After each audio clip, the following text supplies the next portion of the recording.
Fala pessoal, bem-vindo ao meu canal, sou o professor Lucas, sou professor de Física e nesse canal eu quero trazer para vocês uma série com questões de vários vestibulares. Na etapa de hoje vamos fazer uma prova da etapa 2 de um vestibular chamado Processo Seletivo Contínuo, realizado pela Universidade Federal do Amazonas, mas quem sabe poderemos fazer outros vestibulares.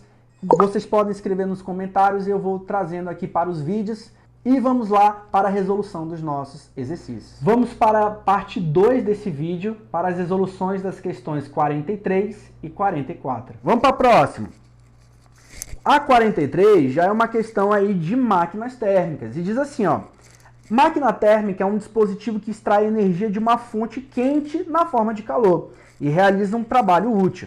Impulsionado pela Revolução Industrial, iniciada em 1760, no desenvolvimento das máquinas a vapor, ficou evidente que não existe máquina térmica perfeita, ou seja, aquela na qual toda a energia transferida da fonte quente na forma de calor seja transformada totalmente em trabalho realizado pela máquina. No entanto, mesmo antes que a primeira lei da termodinâmica e o conceito de entropia fossem descobertos, o francês Nicolas Léonard Sade Carnot publicou em 1824 o trabalho, que aí eu traduzido para vocês, reflexões sobre a potência motriz do fogo e máquinas próprias para aumentar essa potência, onde desenvolveu o conceito de uma máquina térmica ideal, hoje conhecida como máquina de Carnot, que utiliza o calor com maior eficiência para realizar trabalho útil. Aí lá vem, pessoal. Atualmente, os melhores motores de combustão interna do mercado possuem eficiência de, no máximo, 40%. Considerando esses motores como uma máquina térmica ideal de Carnot, operando com uma eficiência de 40%, olha aí, ó, eficiência de 40%, cuja fonte fria da temperatura é 27 graus, podemos afirmar que a diferença de temperaturas entre as fontes quente e a fonte fria é aproximadamente igual a...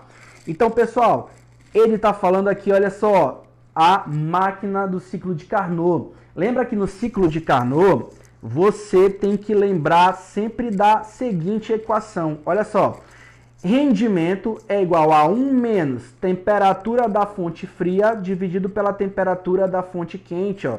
Deixa eu colocar aqui para você... que você vai anotar aí no seu caderno, aonde você estiver colocando a atividade, ó, fonte fria pela temperatura da fonte quente. Não esqueça, pessoal, que essa temperatura ela tem que ser dada em Kelvin, então a gente vai ter que transformar para poder colocar na fórmula, tá? O rendimento, uma coisa para você não esquecer, ele falou eficiência, não rendimento. Então, olha só, o rendimento, ele é eficiência dividido por 100. Então, você vai ter, ó, eficiência 40% dividido por 100 vai ser quanto, galera? Vou colocar aqui embaixo para não atrapalhar a gente, vai ser 0,4, né? Que a gente vai utilizar na fórmula. Então vamos lá. Encontramos o valor do nosso rendimento, a gente precisa da diferença entre a temperatura quente e a fria. Então vamos descobrir a nossa temperatura, a nossa diferença. Bom, a temperatura fria ele deu, ó, 27 graus. Só que esses 27 graus a gente não pode colocar na fórmula em graus Celsius. A gente tem que transformar sempre para temperatura em graus Kelvin, temperatura absoluta. Como é que a gente faz isso? É fácil. Soma com 273. Olha como é que fica somando. Aqui vai dar 300 Kelvin. Então é esse valor que a gente vai substituir. Então vamos colocar nas equações. Olha aí, ó, na equação. Rendimento, você vai colocar 0,4 igual a 1 menos... Qual é a temperatura da fonte fria? 300 dividido pela temperatura da fonte quente. Você vai fazendo comigo aí, pessoal, só para ser mais rápido. Temperatura da fonte quente, você vai resolver para mim. Ela vai dar 500 Kelvin, né? E aí, pessoal, vamos resolver aqui, ó. 300 dividido por, só para confirmar, por 0,6 dá 500 Kelvin. Faça depois aí comigo para você confirmar junto comigo. E aí eu quero agora fazer a subtração, mas antes eu posso fazer o que, pessoal? Transformar esse número aqui em Kelvin novamente para Celsius. O que a gente faz, professor? Subtrai de 273, bem simples, ó. Subtrai de 273 E aí a gente encontra, ó, quanto é que é? 500 menos 273, a gente vai ter 227 graus Celsius.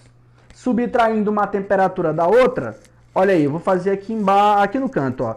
T1 menos T2 vai dar 227 menos 27 que ele deu, que é justamente 200 graus Celsius. Olha aí, ó.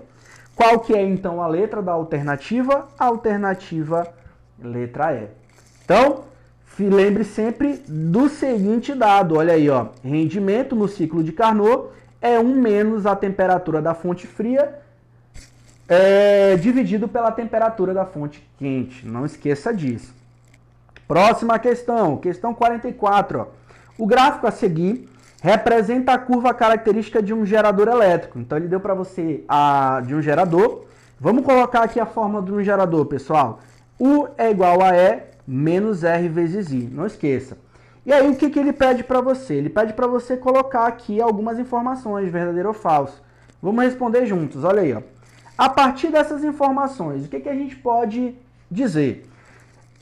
O ponto A do gráfico, que é esse aqui, ó, ele representa a diferença de potencial entre os terminais do gerador quando o circuito no qual está inserido está fechado. Pessoal, o ponto A, quando você tem uma curva de um gerador, quando você tem um gráfico decrescente de um gerador, o ponto A ele representa a força eletromotriz. Onde essa força eletromotriz é exatamente o ponto onde o quê?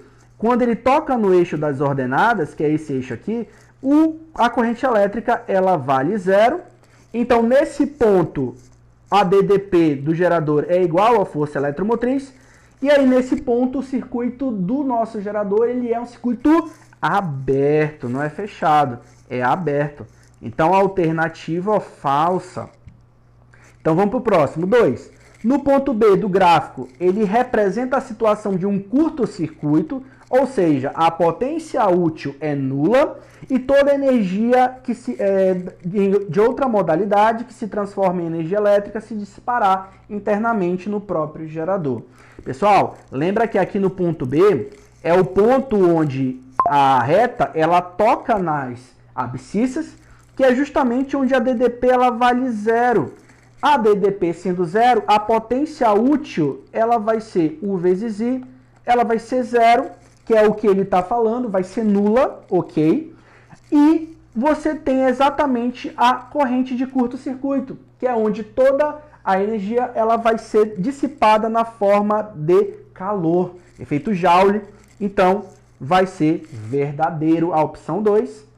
E, finalmente, a 3 e a 4, ó, a equação característica de um gerador é dada pela equação U é igual a epsilon menos R vezes I. O epsilon e o R são constantes que dependem de como o gerador foi construído, verdadeiro.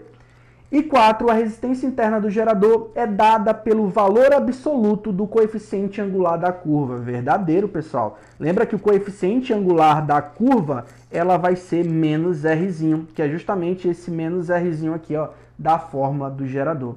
A alternativa correta, letra D, tá? Não esqueça.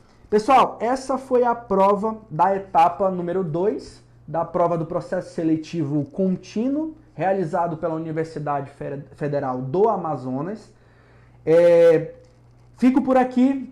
Quero que você mande e compartilhe esse vídeo com os alunos que estão fazendo essas etapas, que estão se preparando para outros vestibulares. E gostaria que você comentasse aí no vídeo se você gostaria de ver outros vestibulares aqui nesse canal, se você gostaria que eu fizesse outros exercícios, quais questões você acha mais interessante eu abordar, quais são aquelas que você sentiu mais dificuldade e que você gostaria que eu trouxesse mais exemplos para vocês nesse canal.